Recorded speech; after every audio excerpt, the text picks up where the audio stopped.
Muy buenos días para todos, hermanos y hermanas, amigos que nos escuchan. Tengan un feliz sábado. El deseo de este servidor es que cada uno de ustedes esté beneficiado de los consejos prácticos para la vida en el campo.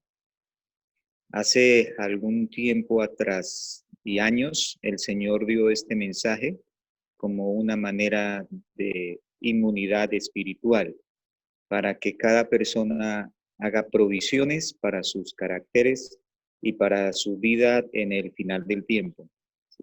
Eh, debemos ser conscientes del peligro que estamos viviendo y por eso estos consejos están basados en aislarnos no tanto, sino más bien prevenir algunas de las cosas que el Señor Jesús en su palabra quiso que el pueblo de Dios estuviese apercibido antes de su segunda venida.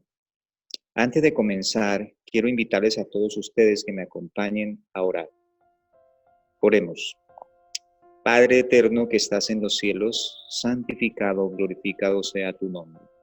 Muchísimas gracias porque tú permites que podamos transmitir este mensaje a través de estos medios y que esto sea para el beneficio de los hermanos y personas que quieren participar de la vida en el campo.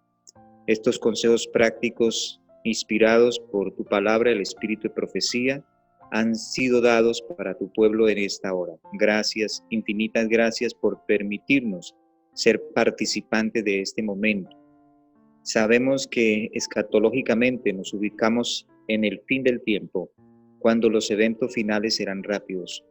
Ayúdanos, Señor, a comprender y a entender que necesitamos cada día más de tu presencia, de tu carácter, de ser identificados con la presencia de tu Espíritu Santo en nuestras vidas, que tengamos una doble porción de tu Espíritu Santo para estar listos y apercibidos para tu venida. Bendice a todos los hermanos que han y que quieren participar y los que faltan por participar de esta transmisión. Bendice el ministerio del pastor, del hermano César Pacheco. Ayúdalo y permita que cada día pueda crecer en sabiduría y sobre todo el Espíritu Santo esté guiando, instruyendo y fortaleciendo cada una de nuestra fe. Te lo pedimos y te lo suplicamos en los méritos sagrados de Cristo Jesús. Amén. Bien, mis apreciados hermanos, en esta mañana vamos a tener otra clase. Son más o menos clases lo que estamos promoviendo para los consejos prácticos de la vida del campo. Y vamos a ver qué dice la Biblia acerca de eso. Vamos a ver 5 puntos en esta mañana muy fundamentales a tener en cuenta qué vamos a hacer en el campo. Vamos a ver el primero. Mejorar la salud. ¿Por qué es tan importante la salud? ¿Qué hace que al usted estar en el campo, esto sea para recuperar su salud?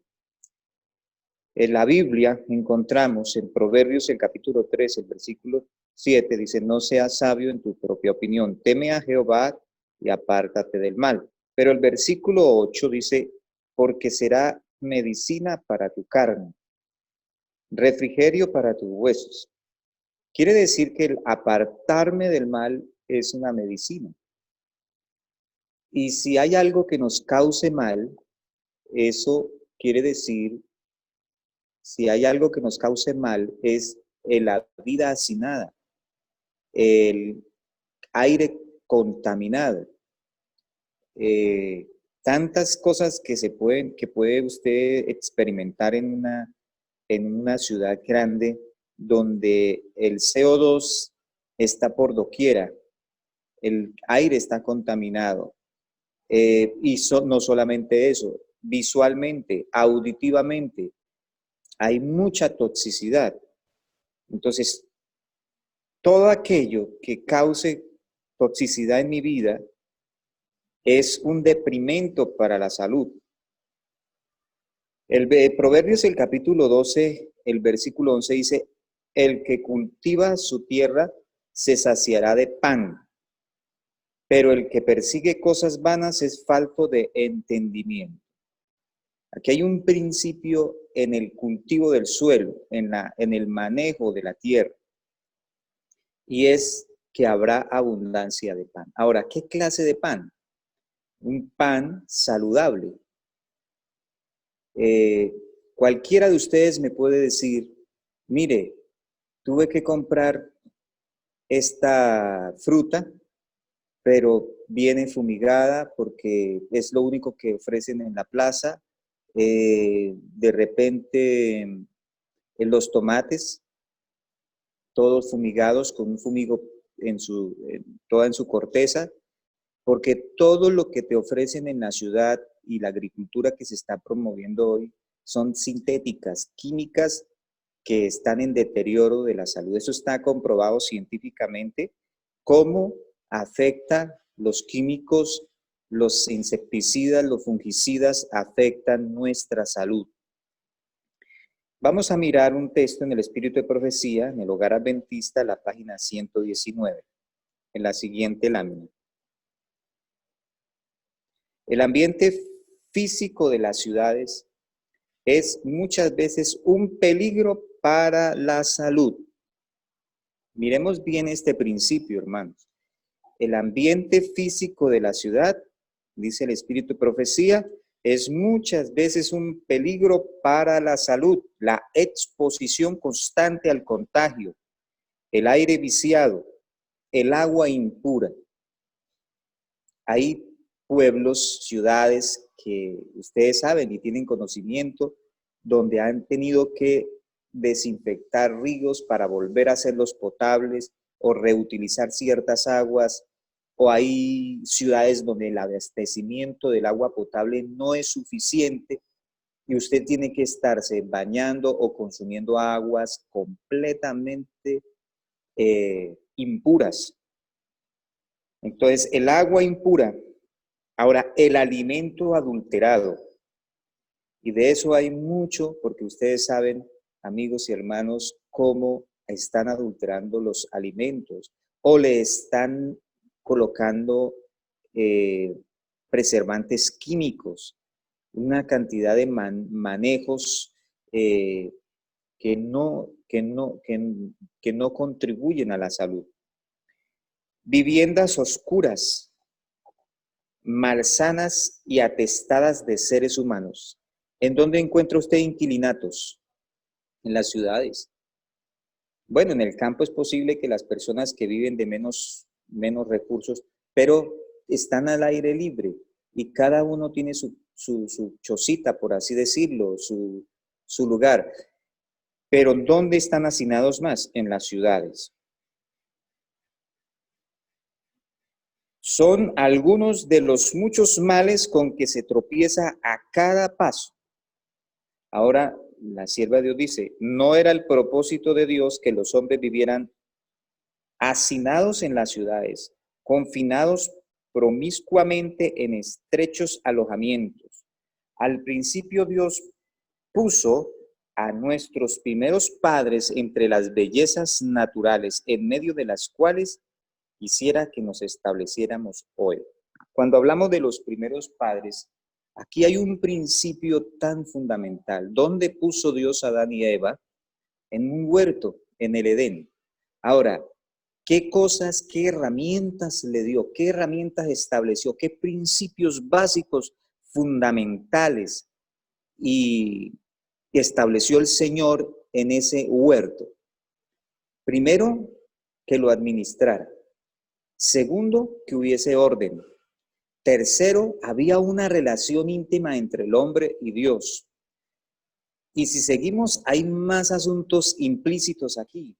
Por ejemplo, había el árbol de la ciencia del bien y del mal, pero también había otra cosa. Estaba establecido el árbol de la vida. Entonces, Dios le dice, no toque este árbol, pero de este sí puede comer. Y Dios le dice a Adán y a Eva, Dios hace el primer matrimonio ¿en dónde? Ahí en el huerto del Edén. Establece una base para la sociedad de una familia que era un matrimonio, estableciendo así solemnemente lo que es el matrimonio. Y otra cosa más hace en la creación, establece el reposo, el sábado. Entonces aquí hay varios principios y otra cosa que tenía que hacer el hombre, entregar un tiempo específico a Dios, así como estableció el diezmo, desde ese momento establece el sábado y establece el matrimonio. Estos baluartes eran la prosperidad del hombre. ¿Qué es lo que ha degenerado la humanidad y ha hecho que el hombre vaya en retroceso? Violar estos principios, violar y atentar contra estos principios. ¿Qué es lo que más Satanás está interesado en esta época? Destruir matrimonios, acabar con el principio fundamental del matrimonio, acabar con el principio fundamental del día de reposo del sábado y para que el hombre tuviera un descanso, el hombre descansara y tuviera una comunión con su Creador. Era la forma en que se debería adorar al Creador a través de un día de reposo.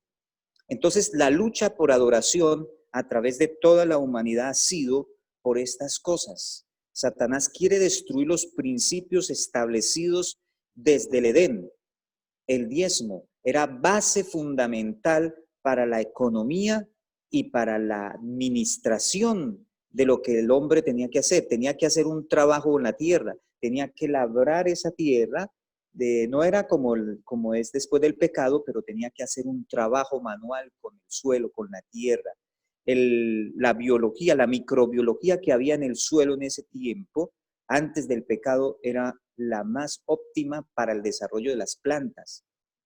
Y el espíritu de profecía en otras partes dice que incluso Adán y Eva organizaban los viñedos de tal manera que eso se veía un jardín hermoso. Las flores no se marchitaban.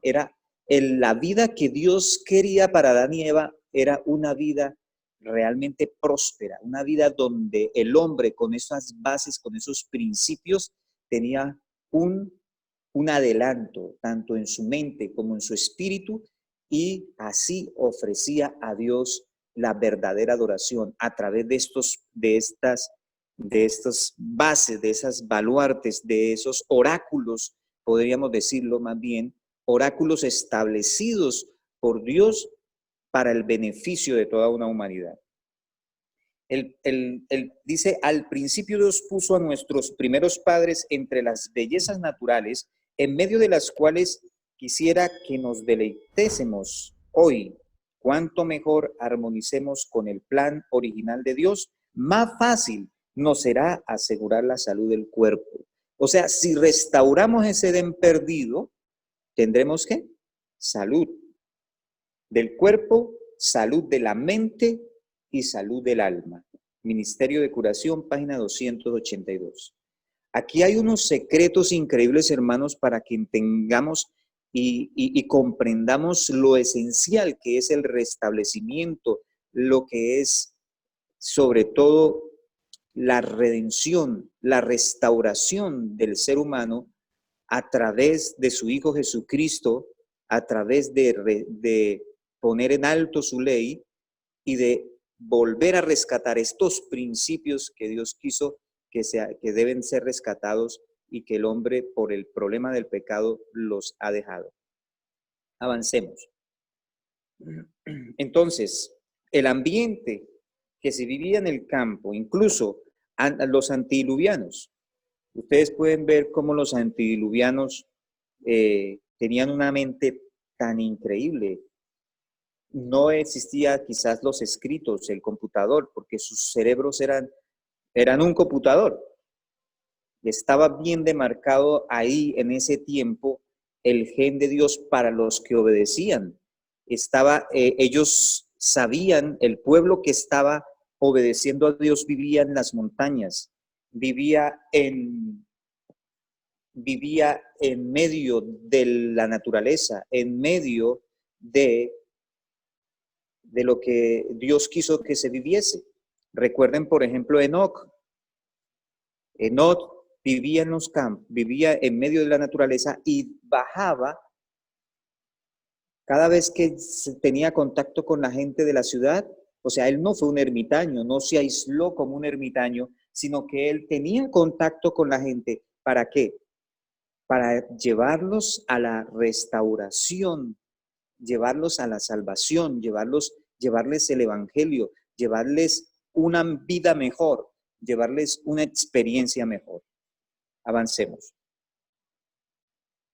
Entonces, aquí vemos cómo este es un ejemplo, pues, como tomé una foto de una de mis hijas, donde estamos viviendo en esta isla en medio de la naturaleza. Ella irradia felicidad, alegría. Todos los que nos visitaban allá, ahora más adelante vamos a ver otro video, donde quiero mostrarles el ambiente tan hermoso que es vivir en medio del campo.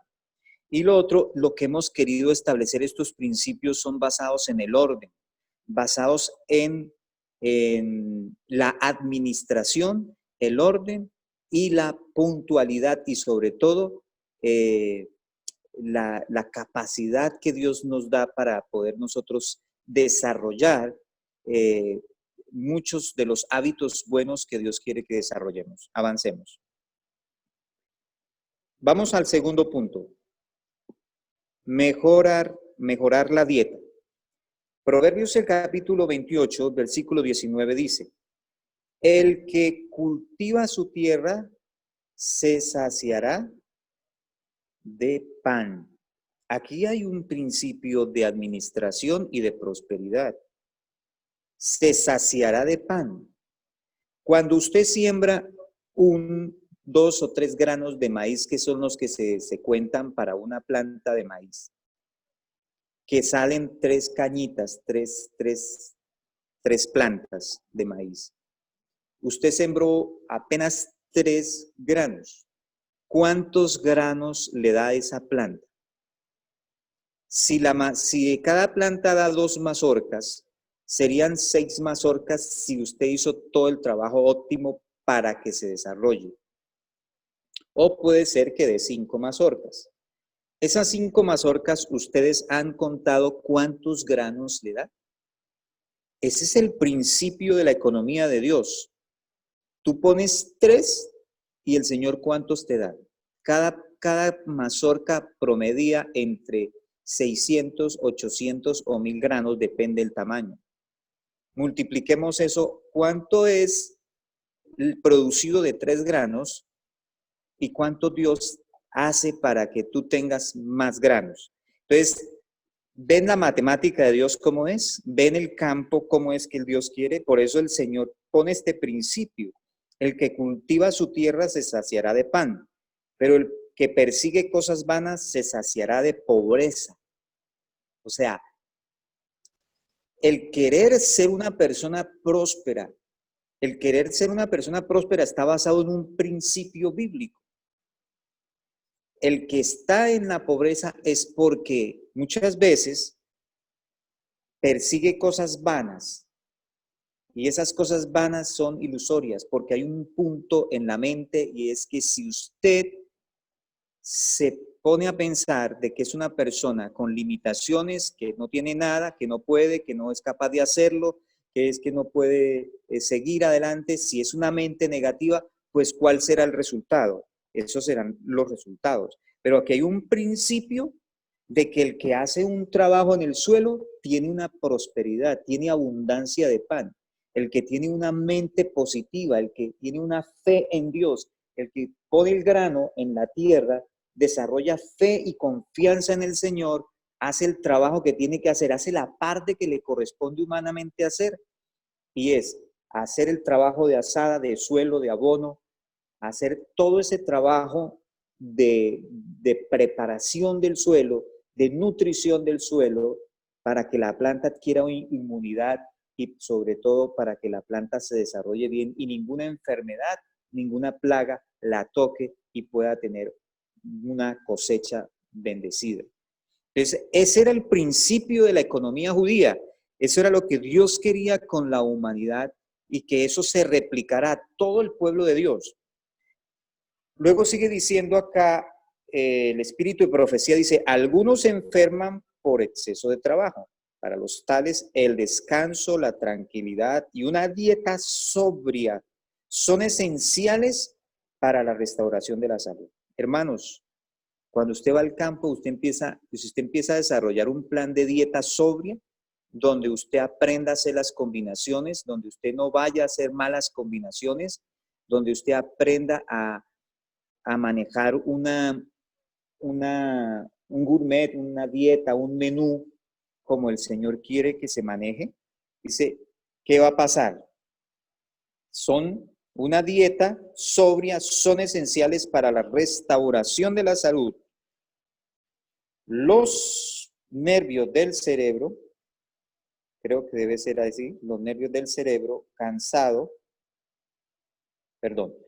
los de cerebro cansado y de nervios deprimidos a consecuencia de un trabajo sedentario continuo, se verán muy beneficiados por una temporada en el campo, donde lleven una vida sencilla y libre de cuidados cerca de la naturaleza. Y aquí es donde yo quiero contarles una historia de un hermano que tuvimos en nuestra finca.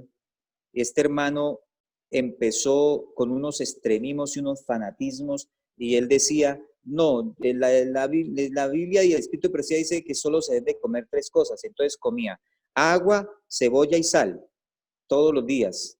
Y en la noche comía una fruta. Hermanos, esa persona se descompensó en el cerebro y como decimos aquí en Santander, se le corrió la teja. Y nos metió en unos apuros porque pues nosotros vivíamos en el campo, en la finca donde estamos ubicados, eso hace ya más de quizás 15 años estoy hablando, y este hombre empezó a dar mal testimonio en el pueblo porque agarró la Biblia, empezó a decir que ya Jesús venía y a poner la Biblia arriba, a tocar todas las puertas a medianoche de las casas vecinas, diciendo arrepiéntese, canten estos signos, que ya Jesús viene. Bueno, se le corrió la teja a ese hombre y si iba a tomar un vaso de agua, entonces tenía que jugarlo como 33 veces, que eran los años de Jesús. Bueno, completamente ido de la mente. Y para que no siguiera avanzando ese mal testimonio, pues nosotros con mi esposita dijimos, pues llevémonoslo para la finca. Tuve que buscarme la estrategia de hacerlo subir a la camioneta y como quien dice, capturarlo y llevármelo secuestrado para mi finca. Lo tuvimos en la finca y, eso era un caso porque yo estaba construyendo una cocina, tenía un armante para el mesón de la cocina en madera, ya iba a fundir el concreto, cuando él llegó y vio que eso estaba con piso recién echado y bonito, y me agarró ese armante, y en un descuido, me agarró ese armante, me lo botó, y dijo, no hermano, este es el templo de Dios, aquí va a ser el templo de Dios. Y entonces, cosas así. Empezó, tuvimos que, para que pudiera dormir tranquilo, era una cama con sábana blanca, cobija blanca, almohada blanca. Todos los cuadros que tenían triángulos o cosas, dibujos raros, tocaba quitarlos porque según él eso era Babilonia, que era espiritismo, una cantidad de cosas que tenían en el cerebro de ese hermano y ido completamente. Entonces un día apareció uno de los papelitos que mi esposa escribía para que los niños aprendieran los versículos de la Biblia.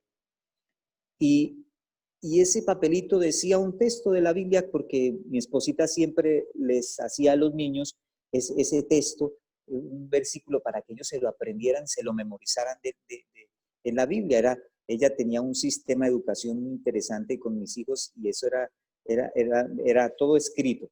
Entonces este hermano lo ve y dice, se le apareció en la mesa, alguien lo dejó ahí. Dijo, hermano, al otro día me dice, hermano, mire lo que Dios me dijo. Entonces, yo me di cuenta que pues podía ser una manera de manejarlo. Entonces, en la noche le escribí un papelito en blanco diciéndole, querido hijo Jovino, debes ir con el hermano Abelardo a hacer hidroterapia en la cascada. Debes consumir los alimentos que la hermana Carolina le ponga en la mesa. Porque, hermanos, era una dificultad para darle de comer. Si no se le daba a las 12 en punto, la comida no comía. y eso no recibía casi que comida. Entonces era un problema porque necesitábamos alimentarlo, nutrirle el cerebro para que este hombre pues cayera en sí otra vez y volviera en sí.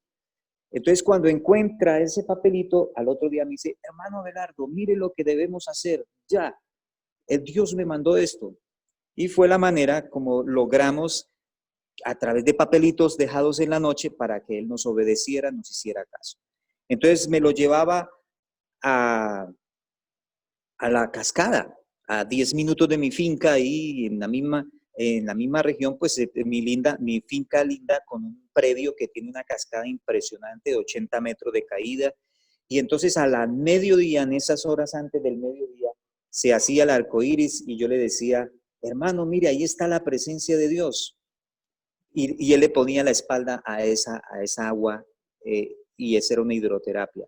Y luego en la casa, entonces ya tenía que recibirle la comida que mi esposa preparaba, el jugo, el zumo de uva, el mosto de uva, como dice la sierva de Dios, con su huevo. Le empezamos a fortalecer el sistema nervioso, el cerebro, polen, alea real, bueno, alimentos sanos, verduras, clorofila, hasta que un momento, después de un mes de tratamiento, el hombre volvió en sí. Este hermano volvió en sí y dijo como si se hubiese despertado y dijo, oiga hermano Abelardo, qué bueno que estamos acá.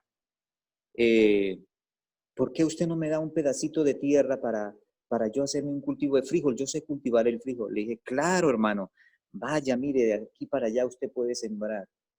Y eso nos dimos cuenta que este texto que está aquí escrito debe ser una realidad, una cosa práctica en nuestra vida. Y nos dimos cuenta cómo Dios opera a través de los remedios naturales y cómo una persona puede restablecerse. Él volvió en sí, se recuperó, su salud se recuperó completamente. Entonces, creámosle al Señor, hermanos, creámosle a Dios y Él va a restaurar nuestra salud, va a ayudarnos. El texto sigue diciendo, el vagar por los campos y bosques, juntando flores y oyendo los cantos de las aves, resultará más eficaz para su restablecimiento que cualquier otra cosa. Avancemos. Este es un huerto donde estamos ubicados, donde vivimos. Aquí tenemos, como ustedes ven, a la parte de arriba tenemos apio en rama, apio España, que se llama. Luego siguen unas eras de lechuga rizada. Luego tenemos los coliflores y luego tenemos los brócolis. Al fondo ustedes observan dos invernaderos que, se siembran los tomates. Esta es la finca del hermano Esdras Cabrera y allí es donde estamos compartiendo, ubicando con ellos y pues haciendo nuestro trabajo que nos corresponde.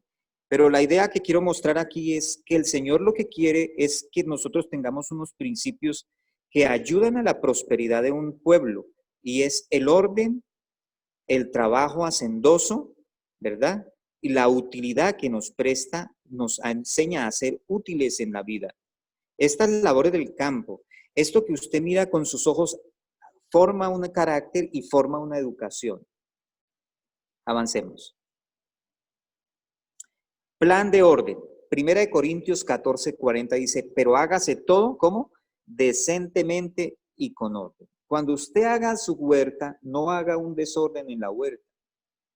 Trate de medir lo que se recomienda del tamaño de una era, es entre 80 centímetros a 1 metro.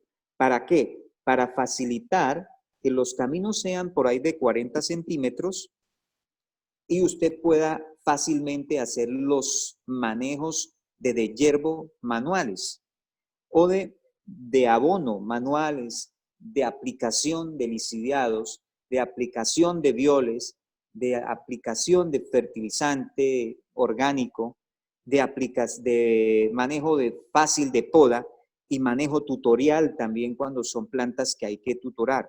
Entonces, por eso es muy importante el orden y usted debe trazar esas eras con su hilo que queden simétricamente bien organizadas.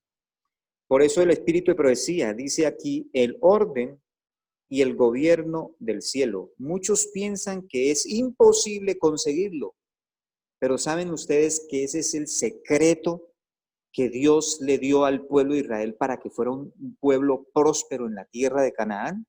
¿Cómo cómo estaban ubicadas las tribus alrededor del santuario? En un orden perfecto. Cada familia en su tienda establecida. Eso era hermoso mirar, si se pudiese ver en ese tiempo desde un helicóptero, el pueblo de Israel en el desierto, con el santuario en el centro y a los alrededores, alrededor del santuario, cada tribu bien organizada. Era un orden perfecto. Pero cada escuela debe comenzar con esto y trabajar con todo fervor para conservar el espíritu de Cristo. ¿En qué cosas debe también estar el orden? En el genio, en las comunicaciones, en las instrucciones, colocándose los maestros en el canal de luz donde el Señor pueda usarlos como agentes para reflejar su propia semejanza de carácter. Dios es un Dios de orden, hermanos. Y si hay cosa para los seres humanos y para nosotros, pecadores, es aprender a hacer orden.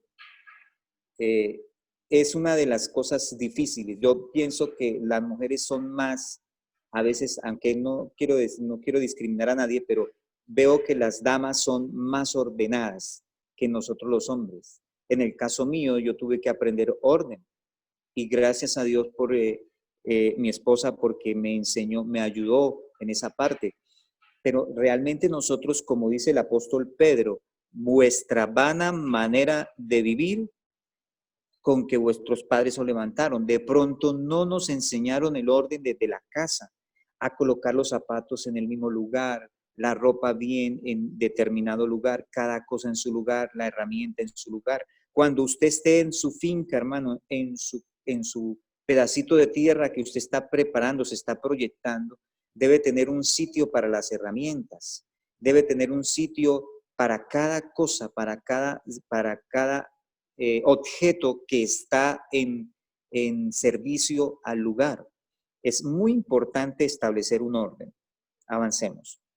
Entonces, nosotros estamos ubicados, este es pues nuestra casa, quería mostrar ese lugar donde estamos. Y querían que miraran aquí a la parte derecha, no sé si alcanzan, ven imagen, en la nitidez en la imagen. Ese es un Hugo, yo lo llevé de Colombia y lo llevé varias plantas y planté varias plantas de Hugo, pero en la casa puse uno. Lástima, la foto no se alcanzó a ver todo, pero es una forma de hacer un tutorial del Hugo del viñedo. Entonces usted pone 4 estacas, hace un alambrado en forma cuadriculada y así hace que su uvo se pueda establecer de una forma organizada. Eso le da a la casa un ambiente de orden, de limpieza, hay que tener en cuenta eso, y eso da una impresión, eso crea en la mente, eso educa, eso forma el carácter. Bien, vamos a ver también, avancemos, vamos a ver este video, quisiera que se pudiera proyectar, hermano Nicolás.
un lado izquierdo donde ustedes ven la imagen, ahí hacia un lado izquierdo no alcanzamos a hacer esa toma, están las abejitas. Ahí tenemos unos cajoncitos de abejas que polinizan esos cultivos. Gracias, hermano Nicolás. ¿Podemos pasar la imagen a la otra lámina? Ok. Cuarto punto, utilidad y laboriosidad. Vamos a ver un pasaje en las Escrituras, dice Primera de Reyes, capítulo 19, versículo 19. Cuando se fue de allí, halló a Eliseo, hijo de Safat, que estaba arando con 12 yuntas de bueyes delante de él, y él estaba con la 12ª. Ahora, yo quiero hacerles una pregunta acá. Dice, bueno, terminemos de leer el texto. Pasando Elías hacia él, echó su manto sobre él. Cuando las Escrituras dicen que Eliseo estaba arando con 12 yuntas de bueyes, ¿cuántos bueyes son? 24 bueyes. Una persona que tenía una yunta de bueyes era considerado una persona que estaba bien. Una persona, una familia que tenía su yunta de bueyes era como decir hoy una granja que tiene un tractor. Ustedes más o menos tienen, podíamos hacer un cálculo de los valores, pero en ese tiempo tener 12 yuntas de bueyes era porque el papá de Eliseo no era cualquier persona, era una persona que estaba bien económicamente. Dios le dio la promesa al pueblo de Israel que si hacían el trabajo como debía ser, el Señor los iba a prosperar. Por eso, hermanos, nosotros no podemos tener una mente de pobreza. Ay, es que no puedo, y todo el tiempo estamos diciendo, ay, es que no soy capaz, es que no tengo plata, y eso que hablamos, eso que decimos, hermano, eso trasciende incluso a nuestros hijos, y les hacemos peores daños a los hijos porque no formamos un carácter como Dios quiere que se forme. ¿Quién era Eliseo? ¿Y qué dice? Miren lo que dice el espíritu de profecía. La atención de Elías se dirigió a Eliseo, el hijo de Safat. Eliseo había recibido su educación lejos de la ciudad. ¿Dónde? Lejos de la ciudad y de la disipación de la corte. O sea, el pueblo de Dios no tenía por qué estar metido en las cosas políticas. No tenía por qué estar metido en asuntos de la corte. Había sido preparado para que adquiriera hábitos de sencillez y obediencia. ¿A quiénes? A sus padres y a Dios. Aquí hay un principio de la Biblia, un principio de la ley establecido y fijado como una forma educativa para un pueblo que quiere ser salvo. Obedecer a Dios y obedecer a sus padres. Y serían prósperos. No tenía por qué ser gente mendiga que estuviese mal vestida o que estuviese mendigando pan. Por eso el Señor dice, no he visto justo desamparado ni descendencia que mendigue pan. Pero aunque de espíritu humilde y tranquilo, Eliseo no tenía un carácter voluble. Poseía, ¿qué cosa? Integridad, fidelidad, amor y temor a Dios. Hermanos, ¿cuál era la verdadera negación de este hombre? Era una vida de utilidad y laboriosidad. ¿Y los resultados cuáles fueron? Imagínense, 12 yuntas de bueyes. ¿Ustedes tienen idea cuánto ara un buey en un día? Más o menos en un día puede arar 1 hectárea de tierra. Si el terreno, depende, eso depende del terreno. Si es un terreno duro, pedregoso, puede arar media hectárea o 1/4 de hectárea. Pero si son suelos sueltos, francoarenosos, francoarcillosos, una yunta de bueyes puede llegar hasta arar una hectárea o un poco menos. Eso, entonces, ¿cuántas hectáreas podía arar? ¿Cuánta tierra tenía el papá de Eliseo? Era un hombre que el Señor lo había bendecido. Ahora, Dios llama a Eliseo en medio de la utilidad y la laboriosidad. Sigamos adelante. Su mente se había ejercitado en las cosas pequeñas. Hermano, nosotros a veces dejamos las cosas pequeñas y pensamos que tenemos que hacer lo más importante. Y aquí yo quiero decirle algo a nuestros esposos, a los esposos y padres del hogar, porque a veces nosotros nos metemos en la cabeza que lavar platos es de la ama de casa, que lavar la ropa, eso le corresponde a ella, que hacer las cosas pequeñas y minuciosas de la casa no me corresponden a mí. Hermanos, estamos cometiendo un grave error porque en el campo tenemos que aprender a hacer eso. Y si queremos mantener una familia, un hogar, el Señor quiere que nosotros aprendamos a hacer las cosas pequeñas que parecieran insignificantes. Pero ¿saben ustedes algo que esas cosas pequeñas son las de más valor? Mantener el aseo de una casa, lavar los platos, barrer bien hasta los rincones, mantener el aseo.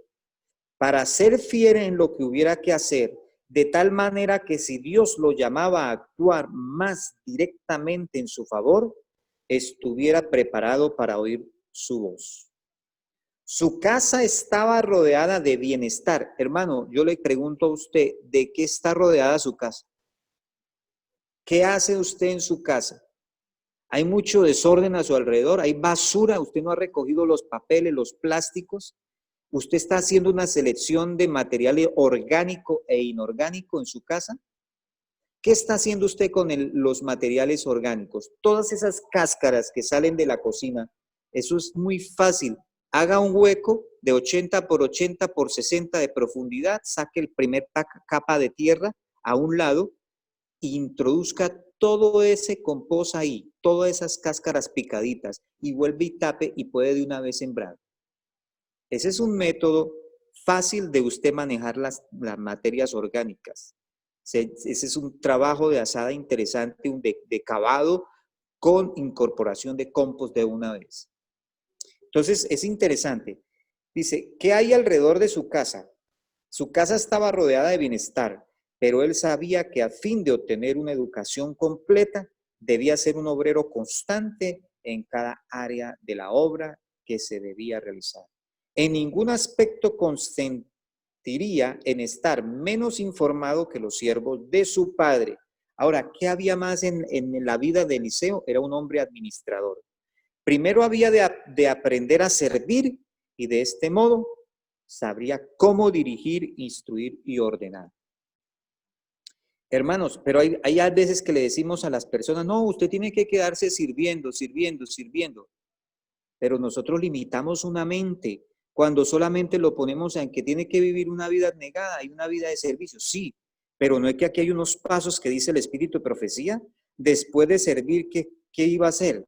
Avanzó a otro paso que se sabía cómo dirigir y cómo instruir y luego cómo ordenar. O sea, era un administrador de empresas este hombre.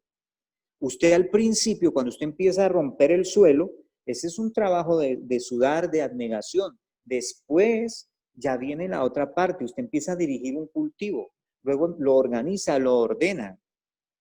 Y entonces usted ya se convierte en una persona que está beneficiando a otro con ese cultivo y beneficiándose usted mismo y su familia. Entonces aquí hay principios importantes que nosotros tenemos que hacer. El Señor nos lleva a nosotros a una escuela de campo, es a ascender peldaños. Es probable que, mire, todas las escuelas han tenido etapas de anegación y sacrificio, pero han llegado a la cúspide. Y ahorita vamos a ver cuál de las escuelas que se formó en el tiempo de Elena de White para los años de 1904, que fue la escuela de Madison, cómo comenzó y qué fue lo que Dios quiso que fuera y cómo llegó a ser. Sigamos. Miren Eliseo, un hombre que el Señor lo llamó en medio de qué, del trabajo, de la utilidad, de la administración, de la ¿cómo se dice? Pulcritud y de ser una persona ordenada, simétricamente. O sea, su carácter estaba establecido y el Señor lo necesitó para un ministerio y Dios lo llamó en medio de la labor del campo. Sigamos. Mientras realizaba todas sus actividades, empleando los talentos conferidos por Dios al servicio de su Padre, en aquella empresa doméstica, también se había consagrado al servicio del Señor. Ahora yo les pregunto, hermanos y amigos, ¿Dios quiere que usted haga una empresa?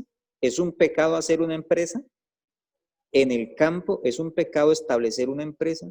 Sí, nosotros sabemos que la economía, pero la economía juega un papel ahorita en este momento. Mientras podamos comprar y vender, usted puede establecer una empresa en el campo.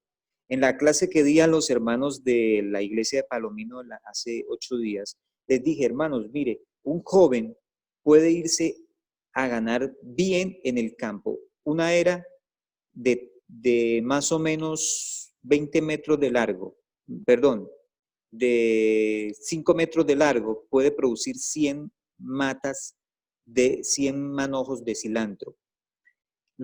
Cada manojo de cilantro se vende a 1,000 pesos. Y eso, el cilantro llega a los 45 días o a los 2 meses ya está usted cosechando cilantro. A veces antes, depende del clima, depende del suelo, depende del abono, todo eso. Entonces, ¿Dios quiere que se establezcan empresas domésticas? Sí, aquí lo dice la palabra de Dios. Los jóvenes pueden subsistir bien, pueden tener economía, principios de economía, dando su diezmo, haciendo un ahorro, pueden hacerlo. Los jóvenes pueden empezar una empresa en el campo y no solamente de producir, de cultivar, también pueden transformar alimentos. Hay muchas opciones. Sigamos. Quinto principio, economía y administración. Bueno, hemos venido hablando de esto, pero vamos a enfatizarlo. Jacob, reflexivo, aplicado, cuidadoso, pensando siempre más en el porvenir que en el presente, se conformaba con vivir en casa, ocupado en cuidar los rebaños y en labrar la tierra. Su perseverancia paciente, su economía, su previsión eran apreciadas por su madre. Sus afectos eran profundos y fuertes, y sus gentiles e infatigables atenciones contribuían mucho más a su felicidad que la amabilidad bulliciosa y ocasional de Esaú. Bueno, hay muchas cosas que aprender acá. Dice que el Dios Todopoderoso te bendiga, te haga fecundo y te multiplique hasta que llegues a ser multitud de pueblos. Génesis capítulo 28, versículo 34. Esa fue la promesa que Dios le dio a Jacob. Y el Señor, Jacob, ¿qué le dijo al Señor? Señor, de todo lo que tú me vayas a bendecir, yo voy a sacar la parte que te corresponde. Ahora, ustedes se dan cuenta que cuando Jacob hizo eso, hermanos, la bendición de Dios empezó con él. Y lo impresionante es cómo cuando él sale de la casa de su suegro, cuántas cosas, cómo Dios le había multiplicado. Es una empresa impresionante. Que él te dé la bendición de ¿quién? De Abraham. ¿Por qué? Porque Abraham era una empresa también. ¿Cómo vivió Abraham en medio del campo? ¿Y qué era lo que Dios quería de Abraham cuando le dijo, vete de la tierra de tu parentela, de la casa de servidumbre, a la tierra que te mostraré? Para que fuera una representación de los hijos de Dios en medio de qué? De toda esa vecindad que tenía Abraham. Los pueblos vecinos se dieron cuenta que el patriarca era un hombre poderoso, era un hombre con una empresa, era un hombre que tenía prosperidad y que Dios lo bendecía. ¿Por qué? Porque era obediente y fiel a los principios de Dios. Lo mismo que a tu descendencia, para que poseas la tierra en que habitas, la cual Dios ha dado a Abraham. Así envió Isaac a Jacob, quien fue a Padán Aram, a Labán, hijo de Betuel, el arameo, hermano de Rebeca, madre de Jacob y de Esaú. Mis apreciados hermanos, Dios quiere que nosotros aprendamos un principio fundamental de la vida del campo y es a ser administradores. Si usted está pensando ir a vivir al campo con una vida desordenada sin administrar, hermano, perdió el año. Perdió el año porque el campo nos enseña. Miren, el mismo hecho de los ciclos lunares, la época de siembra nos enseña a ser ordenados y organizados y administrar. Si ustedes miran, le preguntan a los abuelos cómo era que se cultivaba el maíz, se hacía algo que se llamaba arriba el zarzo. El zarzo era el sitio donde se metía todo el maíz que se cosechaba del año. Y ese maíz alcanzaba para el resto del año. Y muchas veces dicen los abuelos que había que sacar y dárselo a los animales porque ya venía la siguiente cosecha y había que volver a ensilar el maíz en el zarzo. O sea, era una época de abundancia de comida. Ahora, imagínense ustedes, si nosotros, el pueblo de Dios, nos inventamos una máquina de procesar maíz, ¿qué más cosas no se puede hacer con ese producto? Cantidades de productos alimenticios, pan de maíz, bueno, infinidades que ustedes pueden ya imaginarse. Entonces es una cuestión administrativa, es una cuestión de empresa, de emprendimiento. Dios quería que su pueblo, ahora el pueblo de Canaán, la tierra de Canaán, dice las escrituras, que fluía ¿qué? Leche y miel. ¿Por qué leche y por qué miel? Porque está ubicada topográficamente en unos valles, en unas planicies incluso, y en unas escarpadas, pero habían radiaciones solares bien óptimas para permitir buenos pastos y para que esos pastos dieran suficiente polen y para que los árboles y los arbustos tuvieran mucho néctar. Entonces había apicultura mezclada con ganadería en esa zona y fuera de eso con agricultura, porque había muchas zonas de viñedos, de olivares, de palmas, y las palmas son poliníferas, los olivares son melíferos. Entonces era la zona de leche y miel, y entonces por eso era un lugar excepcional.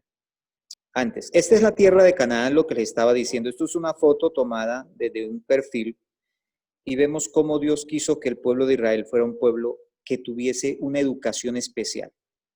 Dios envió esa misma luz para este tiempo en el momento de la predicación del primero, segundo y tercer mensaje del tercer ángel. Y en ese tiempo se desarrolló, pues para después más adelante, en 1872, nosotros sabemos y conocemos la visión de la educación. El Señor le mostró a la sierva de Dios el plan de educación, pasemos la lámina, para su pueblo. Aquí vemos el colegio de Madison en 1909.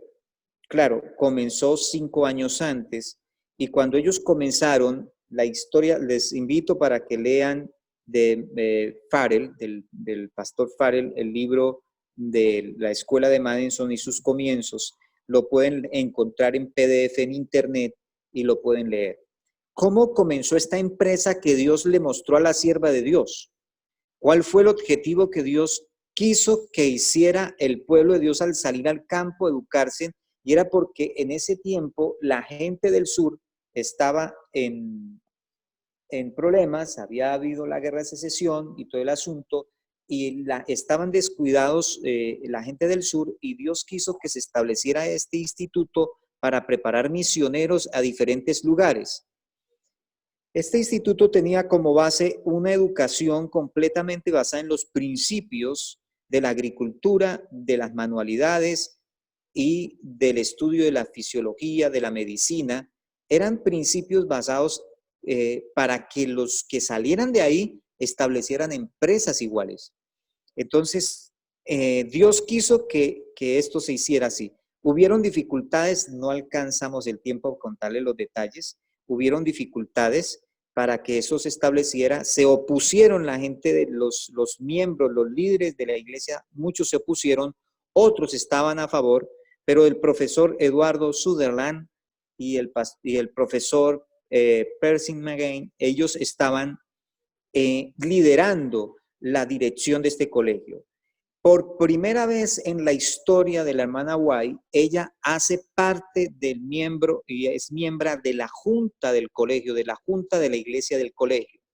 Nunca había sido miembro de junta. Por primera vez en la historia ella es miembro de junta. Eso estaba diciendo, queriendo decir lo importante y lo valioso y dándole el realce que tenía en ese tiempo y la importancia que era este mensaje de la educación, del ABC de la educación y de que la gente saliera al campo, hicieran este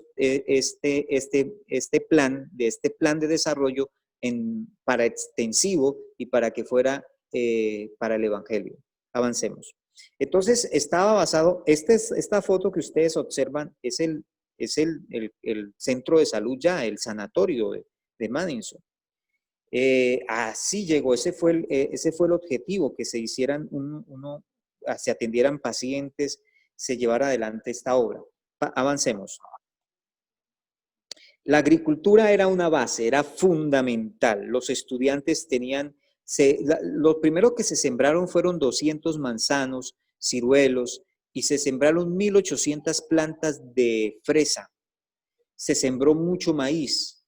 Y los estudiantes tenían que dividían el tiempo de tal manera que hacían trabajo manual en la tierra, luego iban a clases, unos de fisiología, otros de anatomía, en ciencias médicas, y otros hacían otros aprendizajes como carpintería, herrería, costura, en fin. El estudiante tenía dividido esas áreas y ese era el currículo de ese comienzo.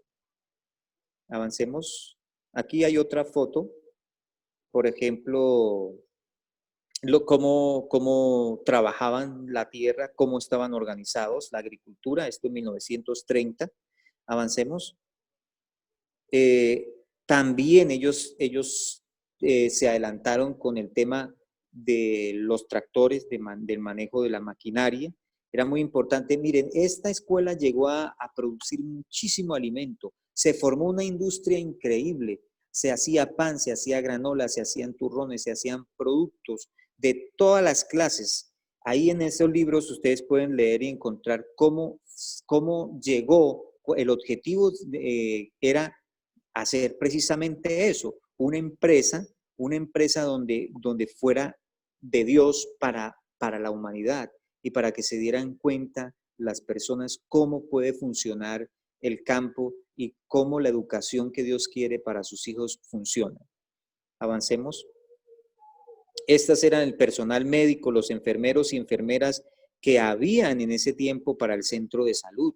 Lo que se proponía y dentro del plan que Dios quería era, y las visiones que la sierva de Dios tuvo, era que una enfermera debería atender 1 o 2 pacientes. Por eso había tanto personal.